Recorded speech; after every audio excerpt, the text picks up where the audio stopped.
E eu sempre gosto de fazer, né, esse fechamento a cada conjunto de forças orixás, né. Quando a gente observa, assim, essas 3 forças em conjunto, eh, dá para perceber que elas não estão falando apenas de um movimento, apenas de uma agitação, mas elas estão falando de um movimento que tem propósito, um movimento que é organizado, né, um movimento que tem um começo, tem uma direção, tem uma transformação. A natureza funciona assim, né, gente, um processo natural. Ele começa, depois ele precisa atravessar um caminho e ao longo do percurso ele encontra mudanças que vão reorganizando o ambiente. Se falta algum desses momentos, esse fluxo ele vai se perder, vai se desequilibrar, né? Se existe direção, mas não existe abertura, ou seja, se eu tenho algum, mas não tenho Exu, a coisa vai ficar bloqueada. Se tudo começa, se tudo é Exu, mas nada se sustenta, ou seja, se não tem Ogum, os processos só vão morrer logo mais. Não vai ter continuidade.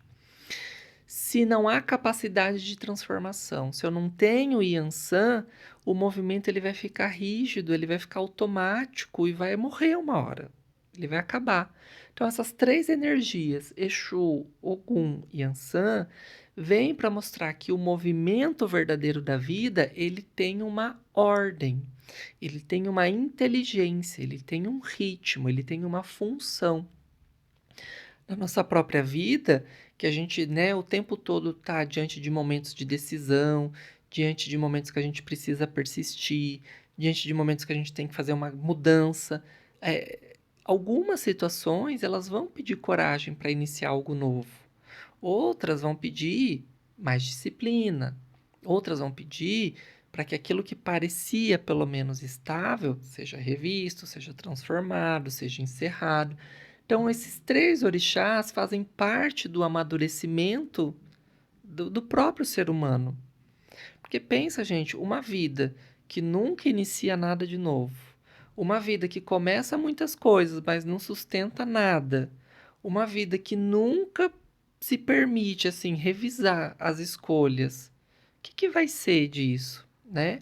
Quando a gente olha essas forças de forma juntas, de forma dialogada, a gente percebe que elas também estão falando de uma certa maturidade no modo da gente viver, no próprio terreiro, né? Uma casa espiritual, gente, ela precisa abrir os trabalhos, ela precisa iniciar processos, ela precisa acolher pessoas que chegam pela primeira vez.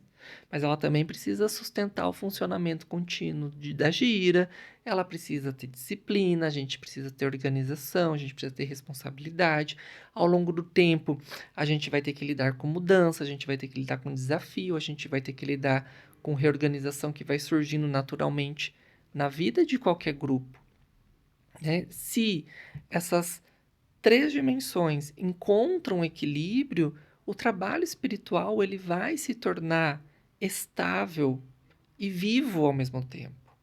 O terreiro ele vai conseguir iniciar os processos quando necessário, ele vai conseguir sustentar o que precisa ser mantido, ele vai conseguir modificar o que já não está servindo mais ao propósito espiritual dos guias-chefes daquela casa.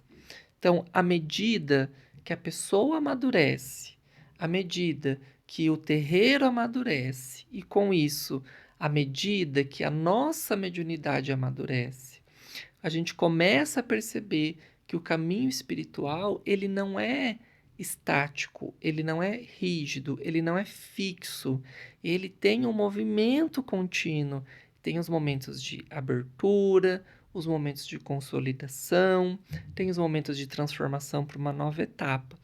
Quando essas etapas são vividas por nós com paciência, com equilíbrio, o desenvolvimento da mediunidade, ele começa a acontecer de forma mais real, de forma mais concreta. A gente aprende a agir com mais responsabilidade, a gente consegue sustentar os compromissos espirituais e reconhecer também quando é a hora da gente rever atitudes, de ajustar os caminhos, de crescer algumas coisas, de encerrar outras coisas. Então, ao estudar esses três orixás em conjuntos, eu não estou falando apenas de três energias distintas, né? Mas é uma dinâmica que eu penso ser fundamental da própria vida, né? Compreender esse movimento ajuda a gente a perceber que crescer espiritualmente, crescer enquanto ser humano, né? Crescer enquanto comunidade, não é a gente ficar preso numa receita fixa, numa rotina fixa, mas é aprender a participar conscientemente dos processos de abertura, dos processos de travessia, dos processos de transformação, que naturalmente vão fazer parte da caminhada espiritual no nosso terreiro.